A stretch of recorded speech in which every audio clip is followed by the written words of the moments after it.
ស្ថានភាពដែលនៅតាមខ្សែបន្ទាត់ព្រំដែនកម្ពុជានិងសៀមអំពីករណីដែលសៀមបានវាយប្រហារមកលើទឹកដីកម្ពុជានិងយោធារបស់ខ្មែរនិងជនស៊ីវិលវេលាម៉ោង2រសៀលម៉ោង2រសៀល22នាទីត្រូវនៅថ្ងៃទី10ខែធ្នូឆ្នាំ2025យ៉ាងនឹងប្រាសាទដែលយោធាថៃបានបាញ់សែងពលនៅឃុំអូរបេជាន់ស្រុកអូស្រូវខេត្តបន្ទាយមានជ័យ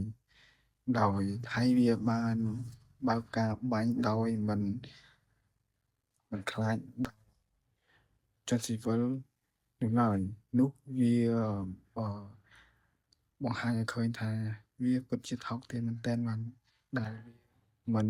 ខ្វល់ពីប្រជាពលរដ្ឋជនស៊ីវិលទេដោយតែសារវាយកឲ្យដើម្បី